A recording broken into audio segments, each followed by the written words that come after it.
The October evening air in Nashville carried the familiar blend of barbecue smoke and anticipation that always preceded a major country music event. The Grand Ole Opry House buzzed with pre-show energy as thousands of fans filtered through the historic venue's doors, their boots clicking against polished floors that had witnessed decades of musical history. Elizabeth Harper stood in the backstage corridor, her fingers wrapped around a small velvet box that seemed to grow heavier with each passing minute. At 28, she had the composed demeanor of someone who spent her days caring for others as a registered nurse at Vanderbilt University Medical Center. But tonight, her usual confidence wavered like a candle in the wind. Inside the box lay her grandfather's Purple Heart Medal, earned 53 years ago in the jungles of Vietnam. Sergeant William Harper had carried shrapnel in his left leg for the rest of his life, a daily reminder of the day his unit was ambushed near the Mekong Delta. He'd passed away just 6 weeks ago, leaving Elizabeth with memories, photographs, and this medal, along with strict instructions about what to do with it. "You sure about this, Lizzie?" Her younger brother, Tommy Harper, adjusted his tie nervously. At 25, he bore a striking resemblance to their grandfather. The same steel blue eyes and stubborn jawline. Grandpa always said that medal belonged to all the guys who didn't make it home. Maybe it should stay in the family. Elizabeth shook her head, her auburn hair catching the backstage lighting. "You know what he told me before he died? He said Reba's music got him through the worst nights after he came back. When the nightmares were too much, when the guilt was eating him alive, he'd put on The Greatest Man I Never Knew. And remember that he wasn't alone in carrying pain." The sound of Reba McEntire's voice drifted from the stage during sound check. That unmistakable blend of power and vulnerability that had defined country music for decades. Elizabeth had grown up listening to those songs, not just because her grandfather loved them, but because they seemed to speak a language of resilience that ran in the Harper family blood. "Ladies and gentlemen, we need all non-essential personnel to clear the backstage area," announced Jennifer Walsh, the event's producer. At 35, Jennifer commanded respect in an industry that didn't always take women seriously. Her dark hair was pulled back in a no-nonsense bun, and her clipboard seemed permanently attached to her left hand. She'd been producing major Nashville events for over a decade, but tonight felt different. More personal, more charged with emotional electricity. Jennifer approached Elizabeth with the efficiency of someone accustomed to solving problems quickly. "Miss Harper, right? I understand you have something for Ms. McEntire. I need to remind you that we have a strict protocol for fan interactions during the show. The schedule is extremely tight and—" "This isn't a fan interaction," Elizabeth interrupted gently but firmly. "This is about honoring my grandfather's service and his connection to Ms. McEntire's music. He specifically asked me to do this." Jennifer's expression softened slightly. She'd heard countless sob stories over the years, but something in Elizabeth's voice suggested this was different. "What exactly are we talking about here?" Elizabeth opened the velvet box, revealing the Purple Heart nestled against faded purple silk. The medal caught the light, its golden profile of George Washington seeming to glow with dignity and sacrifice. "My grandfather, Sergeant William Harper, Vietnam veteran. He died 6 weeks ago. His final wish was that Reba receive this medal, not to keep, but to understand how much her music meant to someone who served." The backstage area seemed to quiet around them, as if the very walls of the Opry House recognized the weight of the moment. Jennifer had seen her share of publicity stunts and attention-seeking behavior, but this felt profoundly genuine. "Ms. Walsh," came a voice from behind them. David Coleman approached, his security badge gleaming under the lights. At 32, David carried himself with the disciplined posture of his military training, though his eyes held the 1,000-yard stare common to veterans who'd seen too much. His dark hair was cut in a precise military style, and his broad shoulders filled out his security uniform with practiced professionalism. David had served 3 tours in Afghanistan with the 82nd Airborne Division before transitioning to civilian life 5 years ago. The adjustment hadn't been easy. Sleepless nights, anxiety attacks, and the constant feeling that he didn't quite fit in the peaceful world he'd fought to protect. Working security for major events helped him feel useful while maintaining the vigilance that military service had ingrained in him. "Sorry to interrupt," David continued, "but I couldn't help overhearing. Ms. Harper, my name is David Coleman. I'm working security tonight, but I'm also a veteran. Afghanistan, 3 tours. He paused, studying the medal in the box.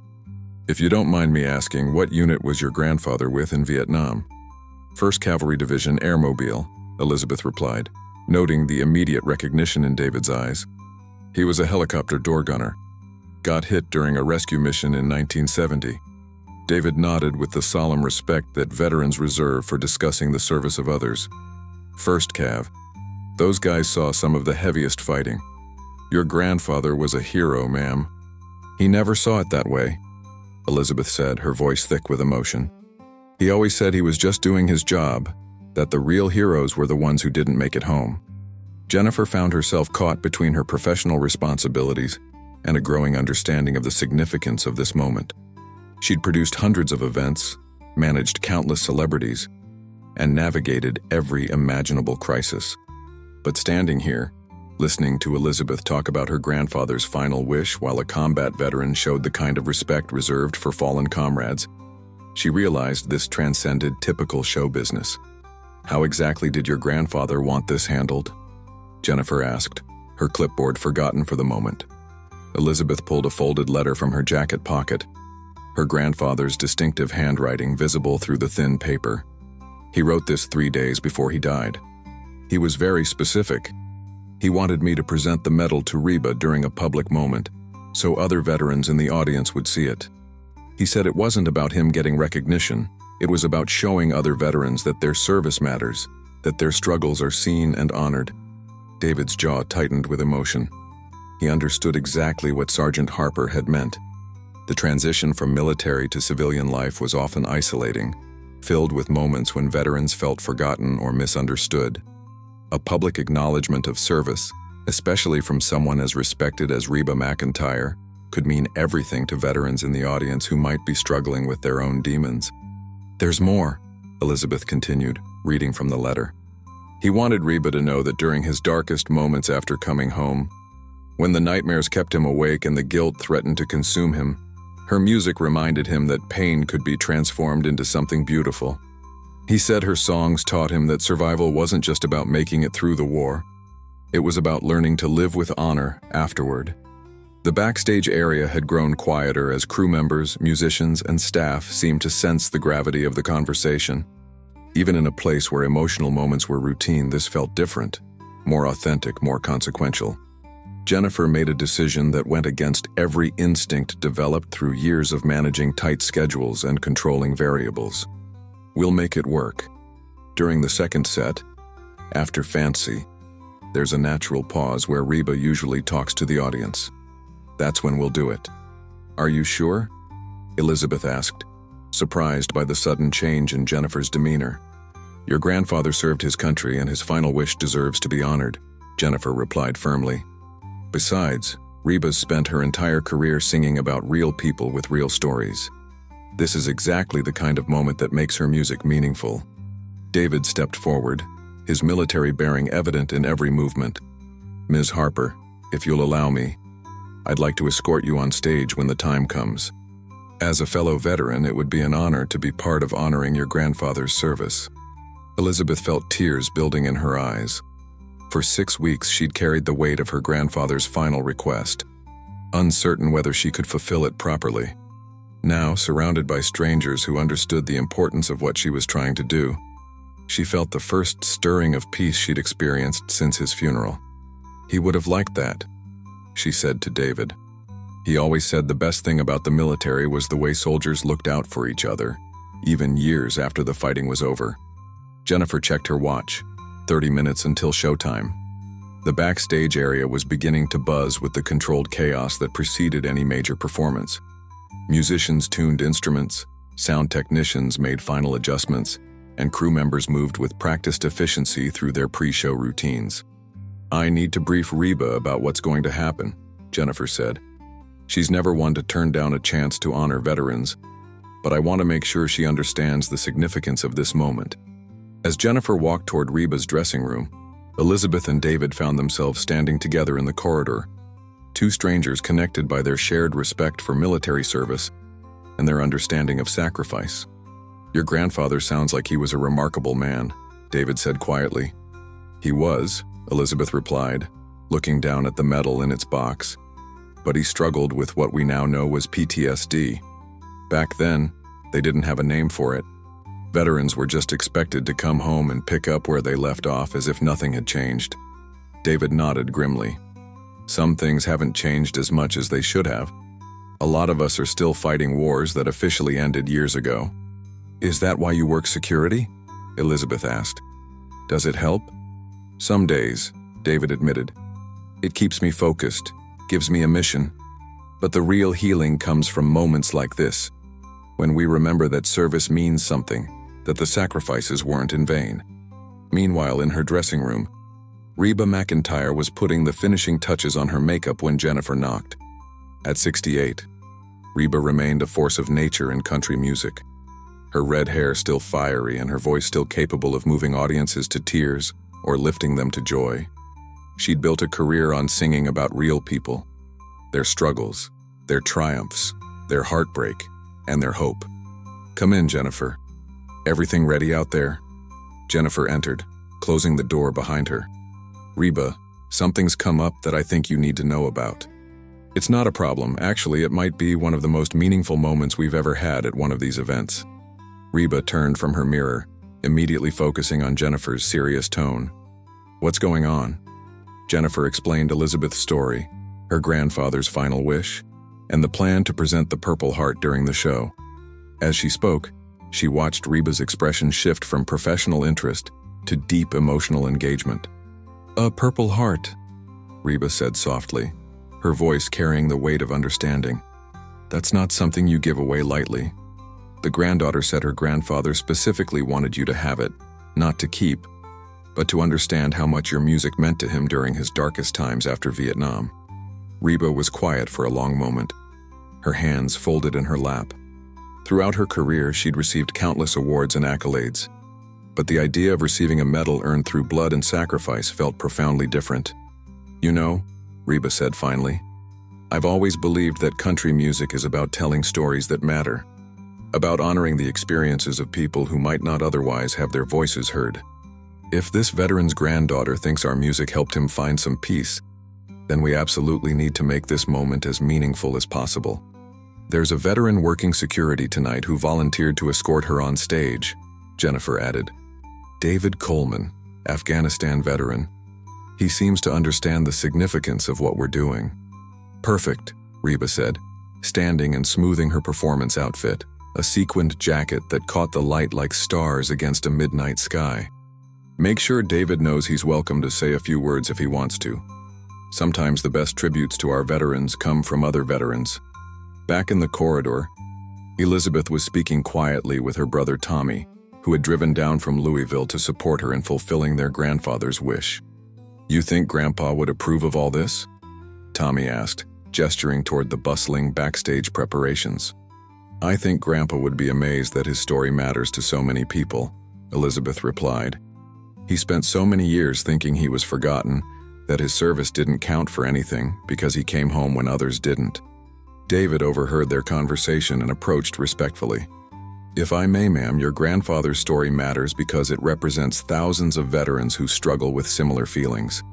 Survivor's guilt, PTSD, the challenge of readjusting to civilian life. These are battles that continue long after the official wars end. Is that what happened to you? Tommy asked with the directness of youth. David paused, considering how much to share. Coming home from Afghanistan was harder than being deployed in some ways. Over there, my purpose was clear. Protect my unit, complete the mission, bring everyone home safe. Here, the purpose isn't always so obvious. Work helps, but the real healing comes from connections with other veterans and with civilians who understand that our service was meaningful. Elizabeth felt a surge of gratitude toward this stranger, who seemed to understand her grandfather's experience so completely. He would have liked you, she told David. He always said the best conversations he had were with other veterans, because they didn't need explanations for things that were hard to put into words. The sound of the opening act finishing their set drifted backstage, followed by the controlled chaos of stage changeover. Crew members moved equipment with practiced efficiency, while Jennifer coordinated the complex logistics of a major production. Elizabeth, David, I need you both to listen carefully, Jennifer said as she rejoined them. Here's how this is going to work. During the second set, after Reba finishes Fancy, she'll move to center stage and talk to the audience about the importance of veterans. That's your cue to walk out from stage right. David, you'll escort Elizabeth to center stage, and then Elizabeth will present the medal and share her grandfather's story. How long do I have to speak? Elizabeth asked, suddenly nervous about addressing thousands of people. As long as you need, Jennifer replied. This isn't about timing. It's about honoring your grandfather and connecting with every veteran in that audience. David checked his watch. 15 minutes until Reba took the stage. Ms. Harper, if you're comfortable with it, I'd like to share something about what your grandfather's service meant. Not just to his unit, but to everyone who came after him. Sometimes civilians don't fully understand the continuity of military service.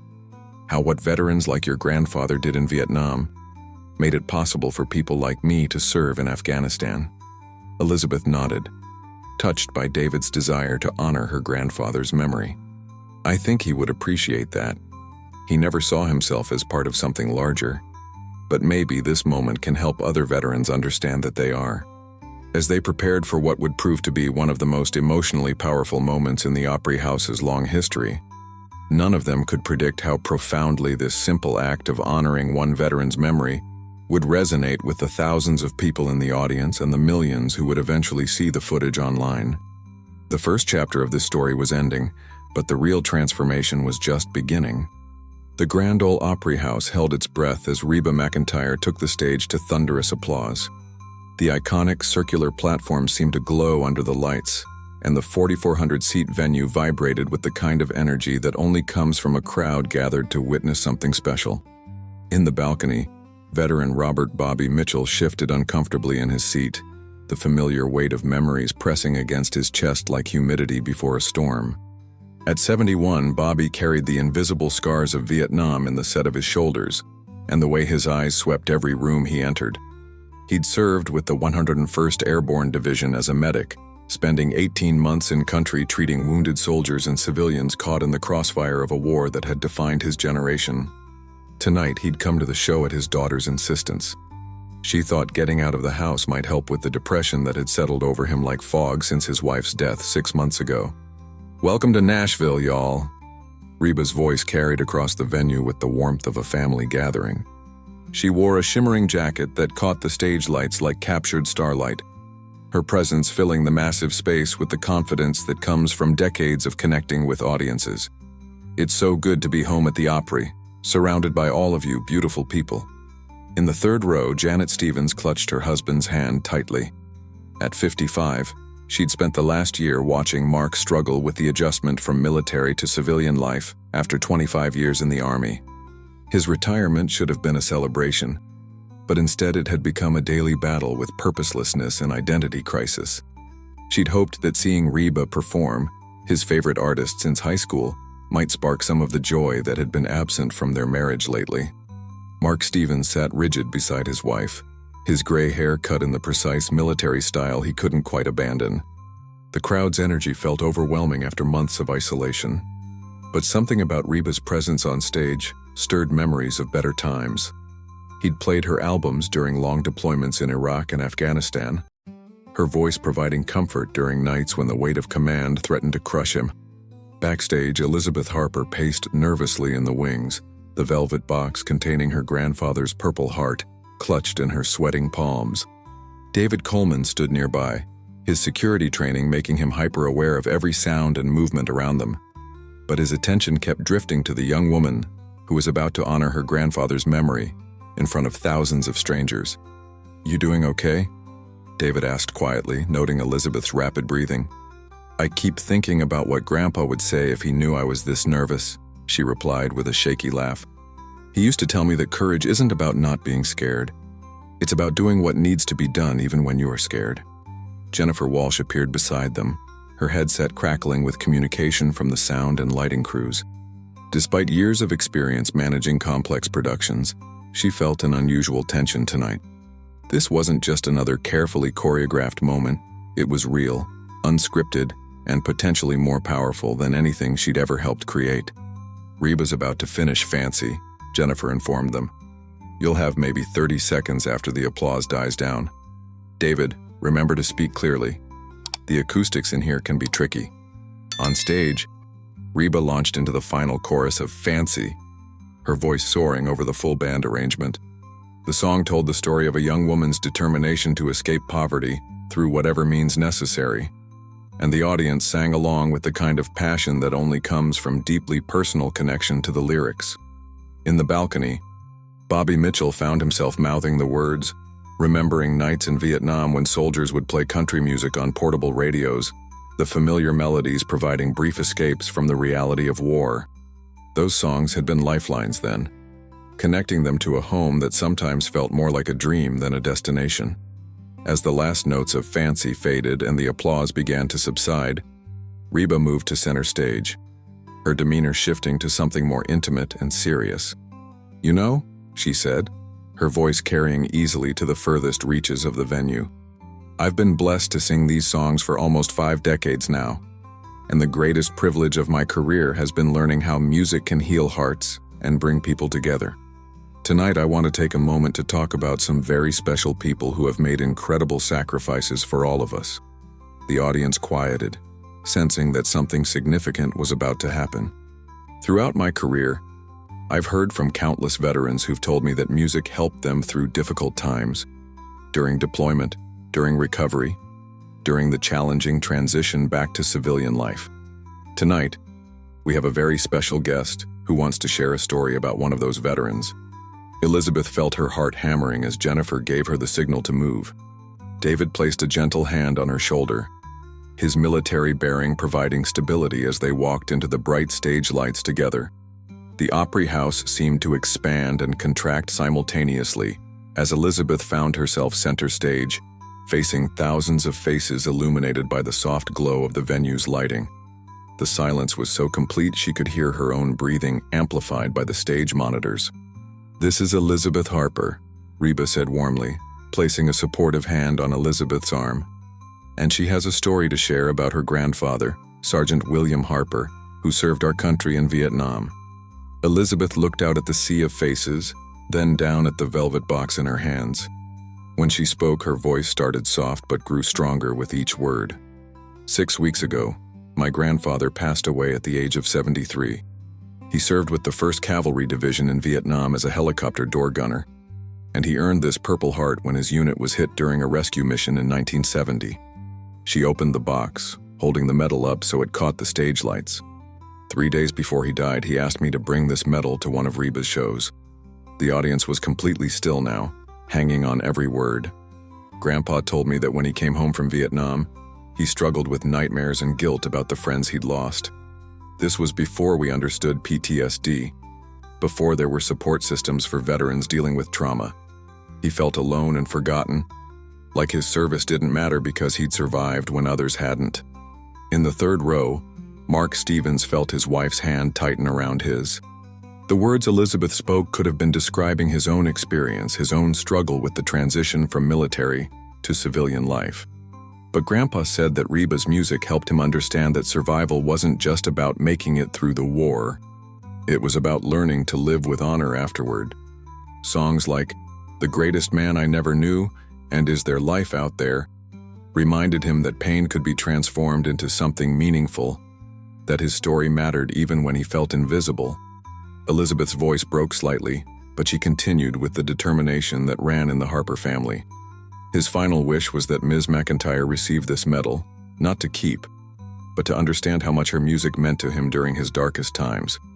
He wanted other veterans to see this moment and know that their service matters, that their struggles are seen and honored, and that they're not alone in carrying the weight of their experiences. The silence in the Opry House was profound, the kind of quiet that settles over sacred spaces when something holy is happening. David Coleman stepped forward, his voice carrying the crisp authority of military training combined with deep personal emotion. "Ma'am, if I may add something," he said, addressing both Elizabeth and the audience. "I served 3 tours in Afghanistan with the 82nd Airborne, and I want every veteran in this audience to know that Sergeant Harper's story is our story. The challenges he faced coming home from Vietnam, the nightmares, the guilt, the struggle to find purpose in civilian life, These are battles that continue for every generation of veterans. Bobby Mitchell leaned forward in his balcony seat, tears streaming down his weathered cheeks. For the first time since his wife's funeral, he felt seen, understood, connected to something larger than his own grief. But what Sergeant Harper understood, David continued, and what his granddaughter is showing us tonight is that healing comes from connection, to music, to each other, to the understanding that our service was meaningful and our struggles are shared. Reba accepted the Purple Heart from Elizabeth's trembling hands, holding it with the reverence reserved for sacred objects. The metal seemed to glow under the stage lights, its weight far greater than its physical dimensions. "Sergeant Harper," Reba said, her voice thick with emotion, "I am deeply honored to receive this medal and to understand how music helped you find your way home from war. But I want to be clear about something. This medal doesn't belong to me. It belongs to every veteran in this audience, to every family member who supported a veteran, and to every person who understands that freedom isn't free." The applause began slowly, a few people clapping softly, then building like distant thunder until the entire Opry House erupted in a standing ovation that seemed to shake the building's foundations. But it wasn't just applause. It was recognition, gratitude, and healing given voice. Mark Stevens found himself standing and clapping, tears flowing freely for the first time since his retirement. Beside him, his wife Janet wept with relief, seeing something spark back to life in her husband's eyes. In the balcony, Bobby Mitchell stood with difficulty, his arthritis protesting but his spirit soaring. Around him, other veterans, some in military caps, others identified only by their bearing, stood together in silent brotherhood. But the most powerful moment came when Elizabeth looked out at the audience and saw faces that reflected her grandfather's story back to her. Veterans struggling with invisible wounds, families dealing with the ripple effects of military service, and civilians gaining new understanding of the sacrifices made on their behalf. "There's something else Grandpa wanted me to share," Elizabeth said, as the applause began to fade. "He said that the best way to honor fallen soldiers isn't through monuments or ceremonies. It's by making sure that living veterans know they matter, that their stories are important, and that their service continues to make a difference long after they take off the uniform." David nodded, adding, "Every veteran in this audience tonight, Vietnam, Korea, Desert Storm, Iraq, Afghanistan, and every conflict in between, you are part of an unbroken chain of service that stretches back to the founding of our nation. Your sacrifice, your service, your survival, it all matters."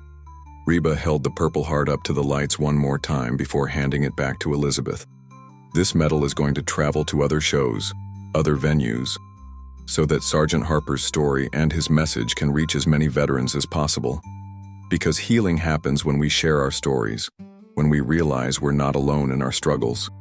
The moment stretched, suspended in time and emotion before Reba signaled to her band, "I'd like to dedicate the next song to Sergeant William Harper, to his granddaughter Elizabeth, and to every veteran who's ever found comfort in music during dark times." The opening notes of "The Greatest Man I Never Knew" filled the Opry House, but tonight the song carried different weight. It wasn't just about a distant father figure, it was about understanding, recognition, and the complex relationships between those who serve and those who love them. As Elizabeth and David made their way off stage, Jennifer Walsh realized she had just witnessed something that transcended entertainment. This was the kind of moment that reminded her why she'd gotten into event production in the first place, not for the logistics or the publicity, but for the chance to create spaces where real human connection could happen. The second chapter was ending, but the ripple effects of what had just occurred were only beginning to spread through the audience and beyond the walls of the Grand Ole Opry House. The green room behind the Opry House stage had been transformed into an impromptu gathering space where the weight of the evening's emotional moment continued to resonate. Elizabeth Harper sat on a worn leather couch, the Purple Heart back in its velvet box, but the impact of sharing her grandfather's story still vibrating through her like the lingering notes of a bell. David Coleman stood near the window overlooking the Cumberland River. His military bearing relaxed for the first time since Elizabeth had met him. The act of honoring another veteran's service had stirred something in him, a sense of purpose that had been missing since his discharge 5 years ago. "I can't stop thinking about all those faces in the audience," Elizabeth said quietly. "When I looked out there and saw other veterans standing and crying, I realized Grandpa's story isn't just his story." Jennifer Walsh entered carrying 2 cups of coffee and wearing an expression of someone still processing what she'd just witnessed. In 15 years of producing events, she'd managed countless performances. But tonight felt different. Less like a show and more like a sacred ceremony. "Elizabeth, I've been getting calls and texts nonstop," Jennifer said, settling into a chair across from the couch. "The video is already going viral on social media. People are sharing their own stories about how music helped them or their veteran family members. You've started something really important." David turned from the window, his expression thoughtful. "In Afghanistan, we called it the ripple effect. One small action, creating waves that spread far beyond what you initially intended. What happened out there tonight? That's going to reach veterans who desperately need to know they're not alone." Through the green room's thin walls, they could hear Reba continuing her set, her voice carrying songs that had provided comfort to countless people over the decades. The music seemed different now, charged with new meaning after the ceremony they'd just witnessed. Meanwhile, out in the venue, the impact of the evening was still unfolding in ways both large and small. In the 3rd row, Mark Stevens sat holding his wife Janet's hand, his face wet with tears he hadn't allowed himself to shed in months. At 57, he'd spent a quarter-century in uniform, rising to the rank of colonel before retirement had thrust him into a civilian world that felt foreign and purposeless. "That could have been you up there," Janet whispered, her own voice thick with emotion. "All those nights when you couldn't sleep, when the nightmares came back from Iraq." Mark nodded, unable to speak. The young woman's words about her grandfather's struggle with survivor guilt and purposelessness after Vietnam had described his own experience with painful accuracy. For months, he'd felt like a ship without an anchor, his identity so tied to military service that civilian life felt like wearing clothes that didn't fit. "Maybe it's time to call the Veterans Center," Janet continued gently. "Not because something's wrong with you, but because there might be other veterans who need to hear from someone who understands." Several rows behind them, Patricia Coleman, David's mother, wiped tears from her eyes as she finally understood what her son had been going through since his discharge. At 62, she'd watched her eldest child struggle with the transition from military to civilian life. But tonight's ceremony had given her insight into his experience that years of conversations couldn't provide. Patricia had come to the show hoping to enjoy an evening of music, but instead she'd witnessed her son honor another veteran's service with dignity and grace that made her heart swell with pride. When she'd seen David escort Elizabeth Harper on stage and speak about the continuity of military service, she'd realized that his work as a security guard wasn't just a job. It was his way of continuing to serve. Up in the balcony, Bobby Mitchell sat in stunned silence, his daughter Rebecca rubbing his shoulder gently. At 71, Bobby had spent decades burying his Vietnam experiences so deeply that even his own family rarely heard him speak about his service. Tonight, Elizabeth Harper's story had unlocked emotions he'd kept sealed away since 1971. "Dad, are you okay?" Rebecca asked softly. At 45, she'd grown up knowing her father was a veteran, but understanding little about how his service had shaped him. The family rarely discussed his 18 months in Vietnam, and Bobby had always deflected questions with jokes or subject changes. "That girl's grandfather, his story," Bobby's voice broke. "When I came home from Vietnam, nobody wanted to hear about it. People at the airport called us baby killers. For 50 years, I've carried that shame, thinking maybe we really were the bad guys." Rebecca felt her heart breaking for her father's pain. "Dad, you saved lives over there. You were a medic." "I know that in my head," Bobby replied, touching his chest. "But in here, I've always wondered if the world would have been better if we'd never gone." Tonight, hearing that young man talk about the continuity of service, about how Vietnam veterans made it possible for his generation to serve with honor, maybe our service did mean something after all. The realization that her father had been carrying this burden alone for 5 decades overwhelmed Rebecca. Like many children of Vietnam veterans, she'd grown up in a household where military service was acknowledged but not discussed, where the war was a shadow that influenced family life in ways she'd never fully understood. Back in the green room, Elizabeth was reading messages that were flooding her phone. Veterans and family members sharing their own stories, inspired by her grandfather's example to speak about experiences they'd kept hidden for years. "Listen to this one," she said to David and Jennifer. "It's from a woman in Texas whose father served in Korea. She says he's 89 years old and has never talked about his service.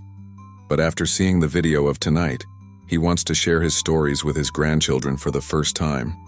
David shook his head in amazement. That's the power of breaking the silence. When one veteran shares their truth, it gives permission for others to do the same. Jennifer was scanning the social media responses on her tablet, her event producer's mind already seeing possibilities. "Elizabeth, I think your grandfather's final wish was bigger than just honoring his own service. This could become a movement, a way for veterans' families to share stories and connect with each other." "I keep thinking about what he wrote in his letter," Elizabeth replied, pulling out the folded paper she'd carried on stage. "He said the hardest part about coming home wasn't the physical wounds. It was feeling like his experiences didn't matter because nobody wanted to hear about them." The conversation was interrupted by a knock on the door. Reba McEntire entered, still wearing her performance outfit but carrying herself with the quiet dignity that had made her a country music icon for nearly 50 years. "I hope I'm not intruding," Reba said, "but I had to come back and thank you properly for what you did tonight." Elizabeth stood quickly, still starstruck despite everything they'd shared on stage. "Ms. McEntire, I should be thanking you. You made Grandpa's final wish come true. Honey, what you did tonight went way beyond fulfilling a dying man's request," Reba replied, settling into a chair with the easy grace that comes from decades in the spotlight. "You created a moment that's going to help heal people who've been hurting in silence for years."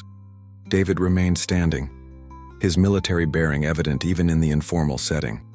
"Ma'am, if I may, what happened tonight was exactly what Sergeant Harper intended. He understood that individual healing happens through community recognition." Reba nodded thoughtfully. "You know, I've been singing for audiences for almost 50 years, and I've learned that the most powerful songs are the ones that help people feel less alone. Tonight wasn't really about music. It was about connection, understanding, and the courage to share difficult truths." Jennifer looked up from her tablet, an idea forming. What if this becomes something bigger? Not just one moment, but a series of events where veterans' families can share stories and connect with each other? "You mean like a traveling tribute?" Elizabeth asked, intrigued by the possibility. "Something like that," Jennifer replied. "Veterans' stories shared at country music venues across the country.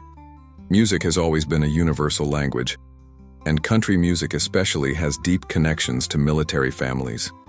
Reba's eyes lit up with the same enthusiasm that had driven her career for decades. "I love that idea. Country music has always been about telling stories that matter, about giving voice to people who might not otherwise be heard." David felt a stirring of the purposefulness that had been missing since his discharge. There are veteran organizations in every major city that could help coordinate something like this. Guys who've been looking for ways to connect with their communities. "And families like mine," Elizabeth added, "who have stories to share but didn't know there was a place for them." The conversation was interrupted by another knock. Jennifer opened the door to find a woman in her 60s with graying hair and kind eyes. "I'm so sorry to interrupt," the woman said hesitantly. "I'm Patricia Coleman. My son David works security here tonight, and I was in the audience when he honored that veteran's service." David turned, surprise and emotion crossing his face. "Mom, what are you doing back here?" Patricia entered the room, her maternal pride evident despite her emotional state. "I came to find you because I realized tonight that I've never properly thanked you for your service, or understood what you've been going through since you came home." The room fell silent as a mother and son confronted years of unspoken understanding and missed connections. "David, when I watched you on that stage tonight speaking about the continuity of military service and honoring another veteran's sacrifice, I finally understood that your work here isn't just a job. You're still serving, aren't you?" David's military bearing cracked slightly, revealing the vulnerability beneath. "I've been trying to find my place since I got out.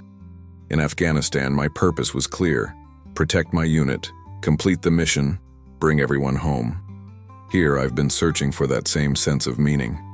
Patricia reached out and took her son's hand, a gesture that seemed to bridge years of difficult conversations and mutual misunderstanding.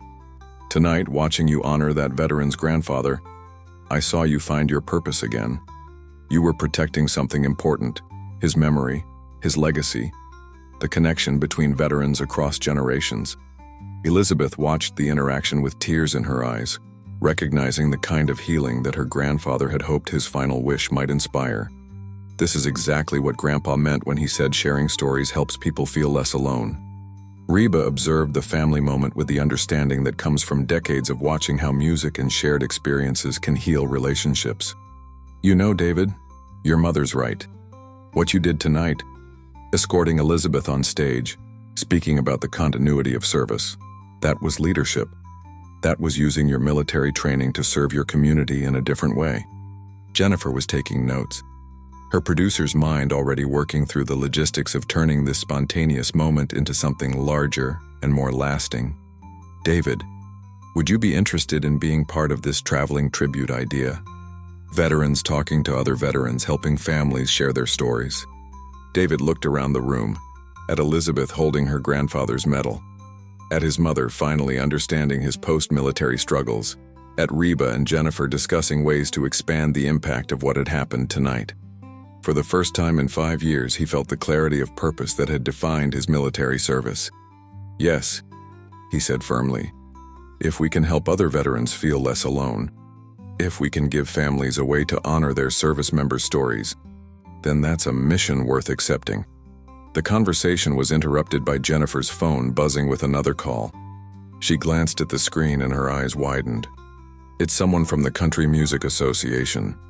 They want to know if we'd be interested in doing something similar at the CMA Awards. Already? Elizabeth asked, amazed at how quickly word was spreading. The video's been shared over 50,000 times in the last hour, Jennifer replied, checking her tablet. Veterans organizations are reaching out, country music artists are asking how they can be involved, and families are sharing their own stories in response. Reba stood, smoothing her performance outfit. Well then, I guess we better start planning, because something tells me Sergeant Harper's final wish is about to become something much bigger than any of us imagined. As the group began discussing practical details, venues, partnerships with veterans organizations, ways to support families wanting to share stories, the door opened again. This time, it was Bobby Mitchell and his daughter Rebecca. "Excuse me," Rebecca said hesitantly. "We were in the audience tonight, and after what happened, well, my father has something he'd like to say." Bobby Mitchell entered slowly, his age and arthritis evident, but his bearing still carrying traces of the medic who'd served in Vietnam 5 decades earlier. His eyes were red with tears, but his voice was steady when he spoke. "Young lady," he said to Elizabeth, "your grandfather's story. It gave me permission to talk about things I've kept buried for 50 years. My daughter here never knew why I didn't talk about Vietnam, why I got quiet every Veterans Day, why I changed the channel when war movies came on TV." Elizabeth stood, instinctively understanding that she was in the presence of another veteran who'd carried invisible wounds for decades. My grandfather would have understood completely. He said the hardest battles were often the ones nobody could see. Bobby nodded, his voice growing stronger. "I was a medic with the 101st Airborne, 18 months in country, treated hundreds of wounded soldiers and civilians. When I came home, people called us baby killers. For 50 years, I've wondered if maybe they were right, if the world would have been better if we'd never gone." David stepped forward, recognizing a fellow veteran in pain. "Sir, with respect, you saved lives. That's not something to be ashamed of. It's something to be proud of." "Tonight, when you talked about the continuity of service," Bobby continued, "about how Vietnam veterans made it possible for your generation to serve with honor, I realized something. Maybe our service did matter. Maybe we came home to a country that didn't know how to welcome us, but that doesn't mean what we did was wrong." Rebecca put her arm around her father's shoulders, tears streaming down her face. "Dad, I wish you'd told me these stories years ago. I wish I'd understood what you were carrying." "I didn't want to burden you with it," Bobby replied. "But tonight, seeing that young woman honor her grandfather's service, I realize that keeping these stories secret doesn't protect anyone. It just makes us all feel more alone." The room had grown quiet again, everyone understanding that they were witnessing another layer of healing that Sergeant Harper's final wish had set in motion. Reba spoke first, her voice gentle but clear. "Mr. Mitchell, would you be willing to share your story at one of these tribute events? I think there are a lot of Vietnam veterans who need to hear what you just said." Bobby looked around the room, at Elizabeth holding her grandfather's medal, at David representing a younger generation of veterans, at his daughter finally understanding his experience, at the country music star who'd made his healing possible. "If it helps one other veteran feel less alone," he said finally, "then yes. It's time to stop keeping these stories secret." As the evening wound down and the practical details of creating a larger movement began to take shape, Elizabeth found herself thinking about her grandfather's letter one more time. He'd asked her to present his medal to Reba McEntire so that other veterans would see their service honored and feel less alone in their struggles. Looking around the green room at the connections that had formed, David finding new purpose, Patricia understanding her son's experience, Bobby finally sharing his story with his daughter, and all of them committed to helping other veterans find healing through shared stories. Elizabeth realized that her grandfather's final wish had accomplished something even greater than he'd imagined. The third chapter was ending, but the movement that Sergeant William Harper had started with his dying request was just beginning to grow. 3 weeks after the night at the Grand Ole Opry, the small conference room at the Nashville Veterans Affairs Medical Center buzzed with nervous energy.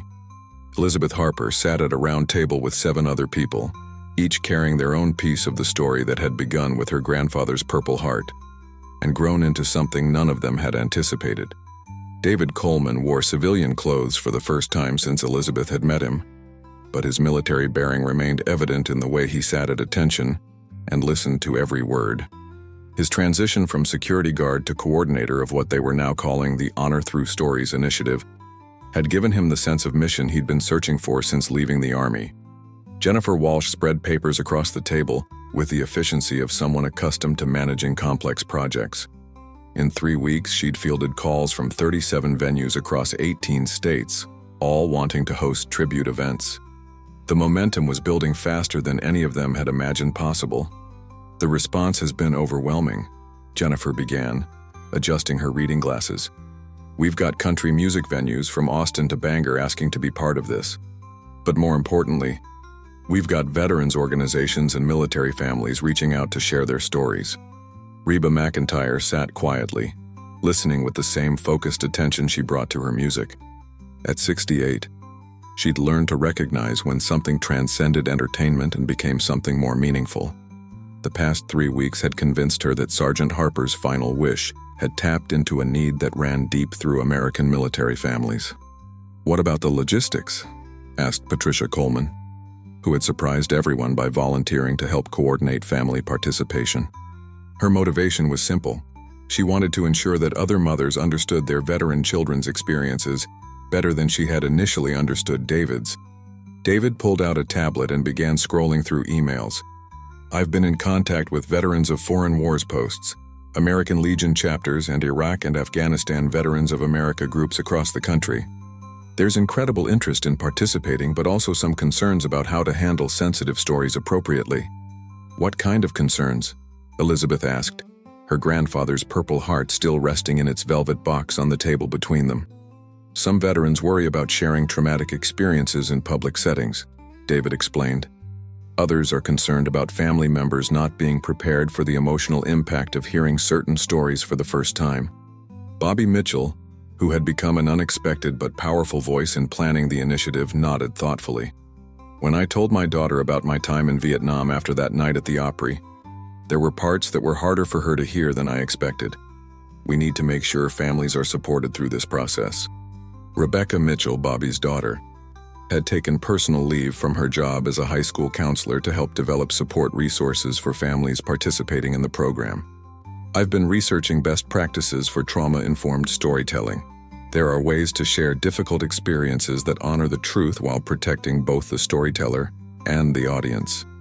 The conversation was interrupted by a knock on the conference room door. A woman in her 40s entered hesitantly, wearing a visitor's badge and carrying a manila folder. "I'm sorry to interrupt," she said. "I'm Dr. Sarah Williams from the VA's PTSD program. I heard about your meeting and wondered if I could offer some professional perspective." Jennifer gestured to an empty chair. "Please join us. We were just discussing how to support veterans and families through the storytelling process." Dr. Williams settled into the chair and opened her folder. "I've been following the response to the Opry House event through social media and veteran networks. In 20 years of treating PTSD, I've never seen a single moment create such widespread conversation about military experiences. Is that good or concerning?" Reba asked directly. "Both," Dr. Williams replied honestly. "The positive response has been remarkable. Veterans calling our hotlines not because they're in crisis, but because they want to talk about their experiences for the first time in years. But we're also seeing some veterans triggered by the attention to military trauma." David leaned forward, his expression serious. "What can we do to minimize the risk while still helping people share their stories?" "Partnership," Dr. Williams said simply. "Every event should have mental health professionals available, both for veterans sharing stories and family members hearing them. We also need to screen participants beforehand and provide follow-up support afterward." Elizabeth felt the weight of responsibility settling over her. What had begun as fulfilling her grandfather's final wish was becoming something that could impact thousands of people. "Are we in over our heads here?" "Not if we do it right," Bobby answered firmly. "But Dr. Williams is correct. We need professional support to handle this responsibly." Jennifer made notes as they talked, her event planning experience helping her envision the practical requirements. "So we're talking about more than just venues and marketing. We need partnerships with VA medical centers, veterans organizations, and mental health professionals in every city where we hold events." "What about the families?" Patricia asked. "Elizabeth and Rebecca have shown incredible courage in sharing their stories. But what support do we provide for other family members who might not be prepared for what they hear?" Dr. Williams nodded approvingly. "Family education is crucial. Many civilian family members have never fully understood their veterans' military experience. Suddenly, hearing detailed accounts of combat trauma or military sexual assault can be overwhelming without proper preparation." The room fell quiet as everyone absorbed the complexity of what they were attempting. What had felt like a simple tribute to Sergeant Harper's memory was revealing itself as a comprehensive approach to military family healing that required professional expertise and careful planning. "I have a question," Reba said, breaking the silence. "Are we making this too complicated?" The power of that night at the Opry came from its simplicity.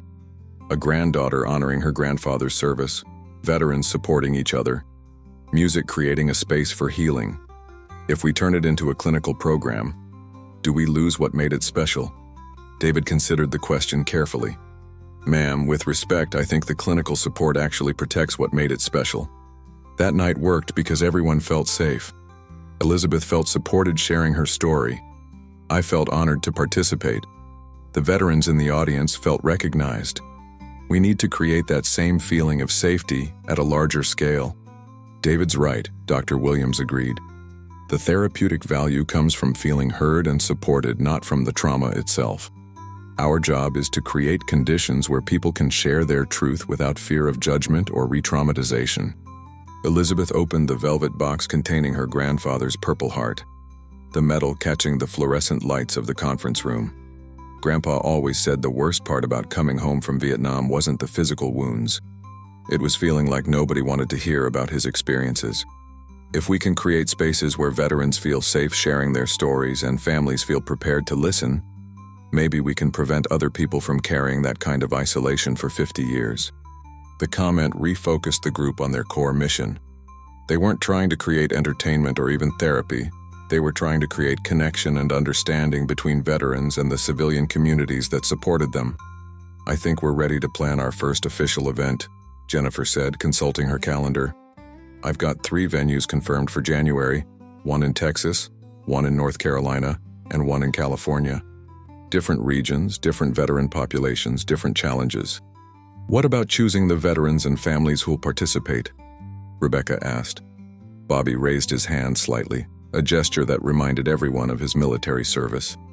If I may suggest, start with volunteers who are already engaged with veterans organizations, people who've shown they're ready to share their stories and have some support systems in place. And pair them with mental health professionals who understand military culture, Dr. Williams added. Not every therapist knows how to work with veteran populations effectively. David was already making mental notes about logistics. I can reach out to my contacts at veteran organizations in those 3 cities. We'll need local coordinators who understand the communities we're working with. As the meeting continued, plans began taking concrete shape. They discussed venue requirements, partnerships with local VA centers, training for volunteers, and ways to measure the impact of their work beyond simple attendance numbers. I want to address something else, Reba said as the formal planning wound down. This initiative is getting national attention. I've had calls from other country music artists who want to participate, from news organizations wanting to cover our events, from corporate sponsors offering money. We need to be very careful about maintaining our focus on veterans and families, rather than getting distracted by publicity. Jennifer nodded emphatically. The media attention is a double-edged sword. It helps us reach more people who might benefit from participating, but it also creates pressure to make events more theatrical rather than therapeutic. What would Sergeant Harper want? Patricia asked, looking at Elizabeth. Elizabeth closed the velvet box gently, her decision clear. He'd want us to help as many veterans as possible feel less alone. If that means accepting some publicity to reach more people, he'd be okay with that. But he'd never want the spectacle to become more important than the healing. As the meeting concluded and people began gathering their papers, Dr. Williams approached Elizabeth privately. I wanted you to know, she said quietly, that we've had 17 new veterans start PTSD treatment since the Opry House video went viral. They specifically mentioned seeing your grandfather's story and realizing they weren't alone in their struggles. Elizabeth felt tears building in her eyes. 17 people? That we know of, just at our center, Dr. Williams replied. I suspect the real number is much higher across the country. Your grandfather's final wish is already saving lives. As Elizabeth walked to her car in the VA Medical Center parking lot, she thought about the 17 veterans who had found the courage to seek help after seeing her share her grandfather's story. She thought about Bobby Mitchell finally telling his daughter about his Vietnam service, about David Coleman finding new purpose in his post-military life, about her own healing through honoring her grandfather's memory. The 4th chapter was ending, but the movement that Sergeant William Harper had started was spreading across the country, creating ripples of healing that would touch thousands of military families in ways none of them could yet imagine. 6 months after that transformative night at the Grand Ole Opry, Elizabeth Harper stood on another stage, this one at the Country Music Hall of Fame in Nashville. The Honor Through Stories initiative had grown beyond anything she could have imagined when she first carried her grandfather's Purple Heart into Reba McEntire's dressing room. Tonight marked the 6th official tribute event, and the impact had been profound. 43 veterans had shared their stories across 5 states, 68 families had participated in healing conversations, and hundreds of community members had gained new understanding of military service and sacrifice.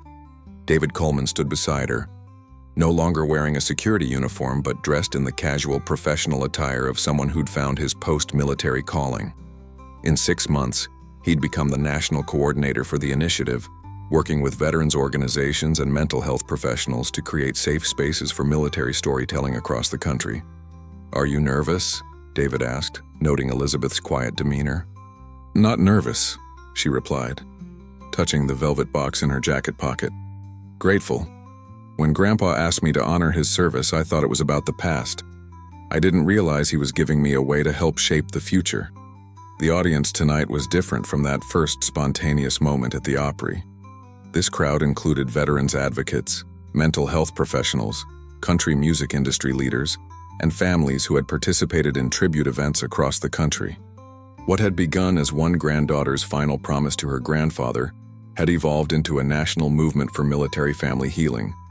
Jennifer Walsh stood at the side of the stage, her clipboard replaced by a tablet containing 6 months of data that told a remarkable story. The initiative had generated over $200,000 in donations to veterans' mental health programs, connected more than 300 families with support services, and inspired similar programs in 12 other countries. But the numbers, impressive as they were, didn't capture the real impact. The marriages strengthened by honest conversations about military trauma, the veterans who'd found the courage to seek treatment, the children who finally understood their parents' service, the communities that had learned to better support their military families. Reba McEntire walked on stage to warm applause, her presence commanding the same respect and affection that had made her a country music icon for nearly 5 decades. Tonight, however, she wasn't performing for entertainment. She was here to bear witness to the continuing impact of Sergeant William Harper's final wish. 6 months ago, Reba began, her voice carrying easily through the venue. Elizabeth Harper honored her grandfather's dying wish by presenting me with his Purple Heart at the Grand Ole Opry. Tonight, we're here to talk about what's happened since that moment and where this movement goes from here. In the audience, Bobby Mitchell sat with his daughter Rebecca, both of them transformed by their participation in the initiative. Bobby had shared his Vietnam story at 3 different events, each time finding new healing through the telling and new connections with other veterans. Rebecca had developed educational materials that helped families prepare for difficult conversations about military service. What we've learned, Bobby had said at the previous month's event in San Antonio, is that keeping our stories secret doesn't protect anyone. It just makes everyone feel more alone. Near the front of the venue, Patricia Coleman listened with the pride of a mother who had finally understood her son's experience and found ways to support other military families. She'd become a volunteer coordinator, helping other mothers and spouses navigate the complex emotions that came with loving someone who'd served in combat. Dr. Sarah Williams sat in the professional section, surrounded by colleagues from VA medical centers across the country. The clinical data from the initiative was promising. Participants showed measurable improvements in family communication, veteran engagement with mental health services, and community understanding of military experiences. But tonight, Reba continued, isn't about statistics or program outcomes. It's about stories, the power of sharing truth, the healing that comes from being heard, and the connections that form when we have the courage to be vulnerable with each other. Elizabeth took the stage, her confidence built through 6 months of public speaking at tribute events. The scared young woman who'd trembled at the Grand Ole Opry had evolved into an advocate who could address audiences with authority and compassion. When my grandfather, Sergeant William Harper, asked me to present his Purple Heart to Reba McEntire, he said he wanted other veterans to know they weren't alone, Elizabeth began. What I've learned through this initiative is that nobody, veterans or families, has to carry their experiences in isolation. She pulled out the velvet box containing her grandfather's Purple Heart, the medal that had started everything. This medal has traveled to 12 cities, been held by dozens of veterans, and been seen by thousands of family members. Each time someone shares their story while holding it, Grandpa's wish comes true again. Another veteran feels less alone. Another family finds healing. David stepped forward, representing the hundreds of veterans who had found new purpose through participating in the initiative. What Sergeant Harper understood and what this medal represents is that healing happens through connection. Not just connection to professional services, though those are important, but connection to each other. Veteran to veteran, family to family, community to community. In the audience, tears flowed freely as people remembered their own experiences with the program. Maria Santos, whose son had died by suicide 2 years after returning from Iraq, had found comfort in connecting with other families navigating similar losses. James Patterson, a Korean War veteran who'd never spoken about his service, had finally shared his stories with his grandchildren. Lisa Chen, whose husband struggled with PTSD from Afghanistan, had learned how to support him without sacrificing her own mental health. The science supports what we've experienced emotionally, Dr. Williams said when called to the microphone. Social connection is one of the most powerful factors in recovery from trauma. What this initiative has done is create systematic opportunities for those connections to form around military experiences. Jennifer Walsh presented the formal outcomes data, participation rates, follow-up surveys, connections to services, and feedback from communities that had hosted events. The numbers were impressive, but Everyone in the room understood that the real impact couldn't be quantified. "What we're announcing tonight," Jennifer continued, "is the expansion of Honor Through Stories into a permanent program. We've secured funding from multiple sources, established partnerships with veterans organizations in 38 states, and trained coordinators to facilitate events across the country." The applause was sustained and heartfelt, but Reba raised her hand for quiet. "Before we celebrate too much," she said with a gentle smile, "I want to make sure we remember why this matters. It's not about building an organization or managing a program. It's about continuing to honor Sergeant Harper's wish that no veteran feel alone in carrying their experiences." Elizabeth nodded, understanding that growth brought both opportunities and dangers. "That's why we're committed to keeping the focus on individual stories and personal connections. Every event, every participant, every family conversation, they all need to feel as authentic and meaningful as that first night at the Opry."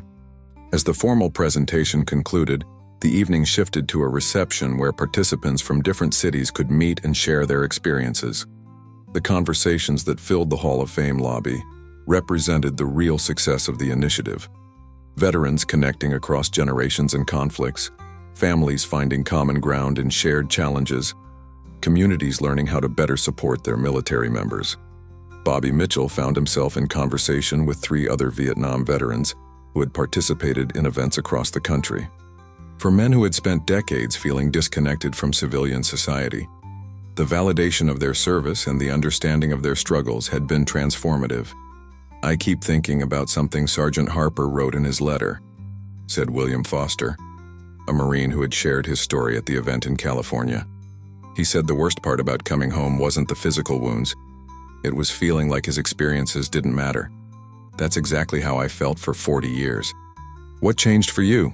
asked Robert Lee, a Navy veteran from the North Carolina event. "Being heard," Foster replied simply. "Having my daughter understand why I couldn't talk about the war, having other veterans nod when I described the nightmares, having civilians thank me for my service and mean it. It made me feel like my survival was worthwhile." Across the lobby, Patricia Coleman was sharing resources with other military family members. Her transformation from confused mother to knowledgeable advocate, inspiring others to better support their veteran children and spouses. The hardest part was realizing how much I didn't understand about David's experience, as she told a group of military spouses. But the healing started when I stopped trying to fix him and started trying to understand him. Near the display cases containing country music memorabilia, Elizabeth found herself in quiet conversation with Dr. Williams about the future of the initiative. "What concerns me," Elizabeth admitted, "is maintaining the personal, authentic feeling as we grow larger. That night at the Opry worked because it felt spontaneous and genuine. How do we preserve that in a formal program? By remembering that every veteran's story is unique and every family's experience is different."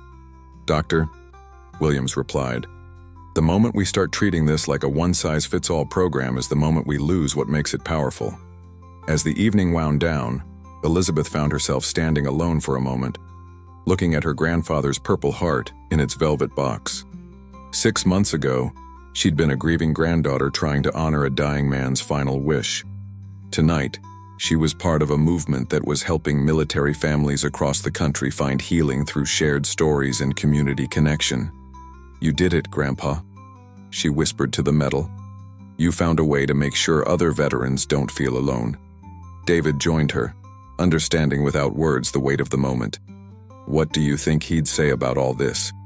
Elizabeth smiled, hearing her grandfather's voice in her memory. "He'd probably say we're making too big a fuss over it. But then he'd ask if it was helping people. And when we said yes, he'd tell us to keep going." As the last participants left the Country Music Hall of Fame and the lights dimmed on another successful event, Elizabeth realized that her grandfather's final wish had accomplished something even greater than he'd imagined. He'd wanted his service to be honored and other veterans to feel less alone. Instead, he'd created a movement that was transforming how military families connected with each other and how communities supported their veterans. The story that had begun with one Purple Heart and one dying veteran's wish had become a testament to the power of sharing truth, the healing that comes from being heard, and the connections that form when people have the courage to be vulnerable with each other. Sergeant William Harper's final mission was complete, but the ripples of his legacy would continue spreading across the country, bringing healing to military families for generations to come. 6 months after that transformative night at the Grand Ole Opry, the Honor Through Stories initiative had become more than anyone had imagined. A national movement proving that sometimes the most powerful way to honor the past is by healing the present and building hope for the future. As Elizabeth Harper carefully placed her grandfather's Purple Heart back in its velvet box, she knew that Sergeant William Harper's greatest victory hadn't been earned in the jungles of Vietnam. It had been won in the hearts of the thousands of veterans and families who no longer had to carry their stories alone. The medal gleamed one final time in the dim lights of the Country Music Hall of Fame, a small piece of metal that had sparked a revolution of understanding, connection, and healing that would echo through military communities for decades to come.